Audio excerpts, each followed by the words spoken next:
So a new era is here in the form of Super Smash Bros. Ultimate, which means a brand new competitive scene is about to arise, with many new faces coming in. Now I was an active player throughout Smash 4 and helping people get ready for Ultimate as we're about to hit it. But in that time I definitely noticed a few things from some newer level players that you should probably avoid or try to learn from going into Ultimate. So with that in mind, I'm going to give you 5 tips for getting into Smash Bros. Ultimate competitive play. And to be fair, these really apply to pretty much any Smash game, but since Ultimate's about to happen, here you go. First and foremost, and this is the thing I cannot stress enough, pick one character as a main.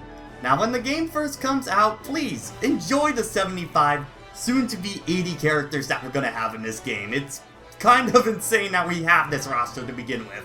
But when you're ready to get down and competitive with this game, really only pick one character and stick with them. If you come up to me and I ask you who's your main, if you are already at 3, I stop you right there and tell you to pick one.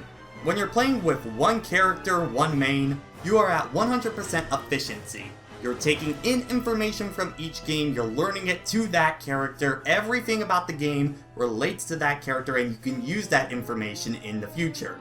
However, when you have a secondary, now you gotta split that information between the two characters so your efficiency kind of goes down to 50%. You add a third character, it goes down to 25%. You add a fourth character, it keeps piling on and on. Having multiple characters really doesn't help at very early levels of gameplay. If anything, that just makes each of your characters weaker, and you're gonna get bodied a lot quicker. Stick with one character and learn the mechanics of the game and how they relate to your character, and keep leveling up from there. Once you are making results and have a good understanding of the game, that's when you can maybe look at other characters you possibly have as secondaries, but even then, still try and limit that to one character as your main.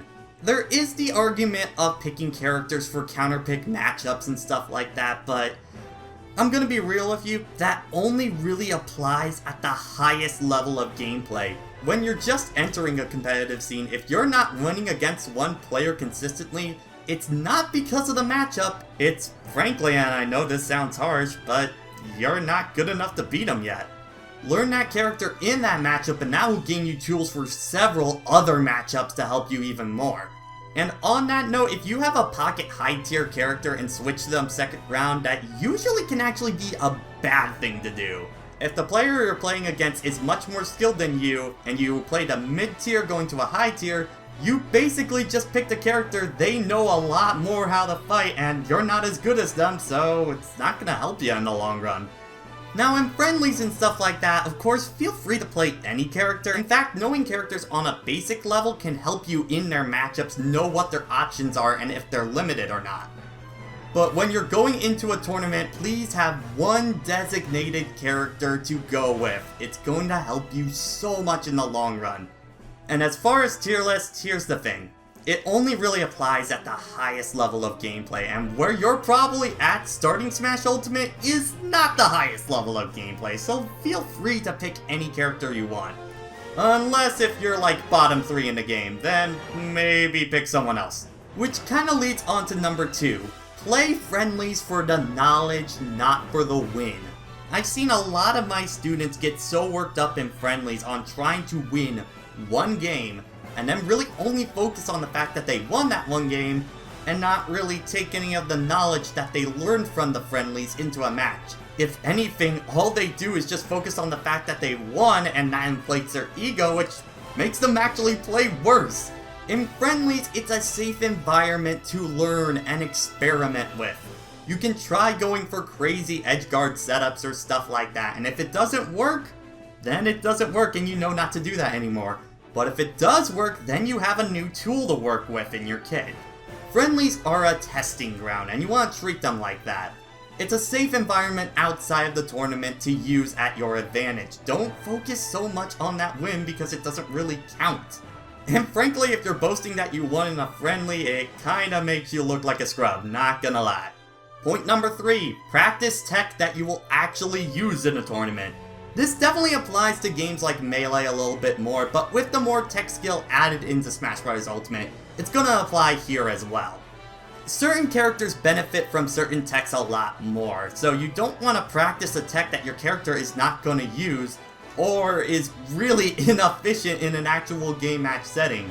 As a Toon Link, I can learn perfect pivoting, but he doesn't really benefit from it at all, so it's not a good idea to practice that over something like glide tossing, which he can get way more use out of. Learn your character and learn what kind of tech they have that will actually work in a real setting. You want to go for practicality and not style, because in a tournament, flashiness is not going to really win you a match.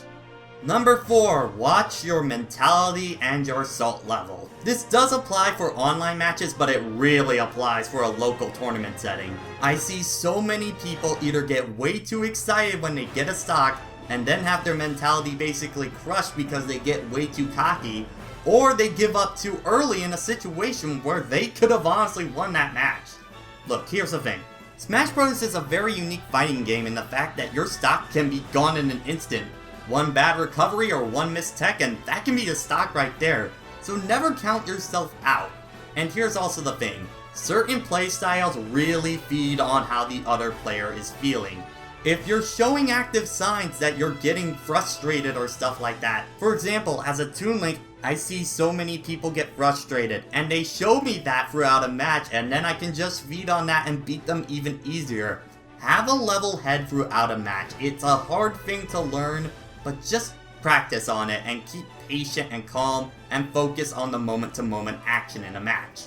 Now for after the match, there's a few things you can do after that, which leads into point 5. Analyze your matches, ask for advice after a match, and don't wait for the patch.